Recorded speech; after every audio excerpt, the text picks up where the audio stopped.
প্রিয় দর্শক, আসসালামু আলাইকুম। যে যেখান থেকে আমার ভিডিওটি দেখছেন, আশা করছি সবাই ভালো আছেন এবং সুস্থ আছেন। আল্লাহর অশেষ রহমতে আমিও আলহামদুলিল্লাহ ভালো আছি। আলহামদুলিল্লাহ, দেখতে দেখতে কিন্তু 13টা রোজা চলে গিয়েছে। এখন এখানে বাচ্চাদের জন্য শপিং করতে চলে এসেছি। আমি যে শোরুমে চলে এসেছি সেখানে কিন্তু বাচ্চাদের জন্য প্রচুর কালেকশন রয়েছে। মেয়ে বাবুদের এত সুন্দর সুন্দর ড্রেস দেখে আমি তো পুরাই পাগল হয়ে গিয়েছি। আমি যেটাই দেখছিলাম সেটাই কিন্তু ইচ্ছে করছিল যেন আমি আমার মেয়ের জন্য সব কিছু নিয়ে যাই। আমরা কিন্তু মার্কেটে এসেছিলাম ইফতারের আগ মুহূর্তে, আর একদিক দিয়ে কিন্তু ইফতারের সময় হয়ে গিয়েছিল। তখন কিন্তু আর বেশি কিছু কেনাকাটা করতে পারিনি, তাড়াতাড়ি চলে আসছি ইফতার করতে। আর এই দিক দিয়ে নুসাইবা খুব মজা করে শশা খাচ্ছিল।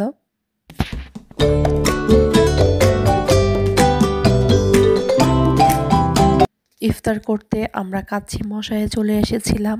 এখানে ইফতারের প্যাকেজ ছিল খেজুর, শরবত আর কাচ্চি বিরিয়ানি।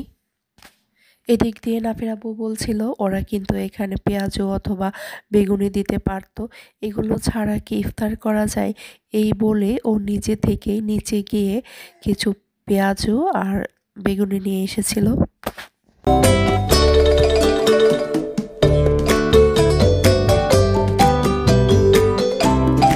এই যে আপনাদের সাথে কথা বলতে বলতে এই মুহূর্তে কিন্তু আজান দিয়ে দিয়েছে, আর আমরা ইফতার খাওয়া শুরু করেছি আলহামদুলিল্লাহ।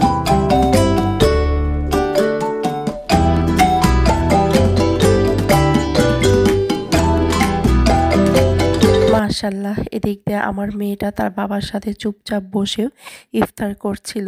ও কিন্তু এই সময় কোনো বিরক্ত করছিল না। আমার ছেলে কাচ্চি মশাইয়ের বিরিয়ানি খেতে অনেক বেশি পছন্দ করে, বাট আমার খেতে একদমই ভালো লাগে না। কেন জানি খুবই ঝরঝরে এবং কোনো টেস্টই আমার কাছে মনে হয় না।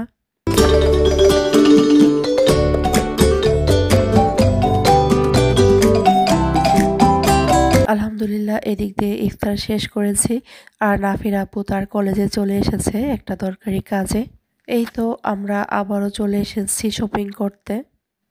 প্রথমেই কিন্তু মেয়ের জন্য কেনাকাটা শেষ করেছি, এখন ছেলের জন্য কেনাকাটা করব। এদিক দিয়ে নুসাইবা খুব বেশি দুষ্টুমি করছিল। ও একদমই কুলে থাকতে চাচ্ছিল না। ও শুধু নিচে নেমে পুরো মার্কেট দেখবে এবং সব কিছু ধরে অগোছালো করবে। ও কিন্তু এটাই চাচ্ছিল। ও অনেক বেশি বিরক্ত করছিল। এই তো আজকে মা মেয়ের শপিং কমপ্লিট করে চলে এসেছি। ছেলের কিছু পছন্দ হয়নি, ও কালকে ওর বাবার সাথে এসে মার্কেট করে যাবে। বাসার জন্য কিছু সবজি লাগবে, তাই যাওয়ার পথে কিছু শাক সবজি নিয়ে যাচ্ছি। আলহামদুলিল্লাহ, মা মেয়ের শপিং কমপ্লিট করে বাসায় চলে এসেছি। আমার আজকের ভিডিও আপনাদের কেমন লেগেছে তা অবশ্যই কমেন্ট করে জানাবেন। নতুন আরও ভিডিও পেতে চ্যানেলটিকে সাবস্ক্রাইব করে সাথেই থাকবেন। আগামী ভিডিও দেখার আমন্ত্রণ জানিয়ে আজকে এখানে শেষ করছি। সবাই ভালো থাকবেন, সুস্থ থাকবেন। আল্লাহ হাফেজ।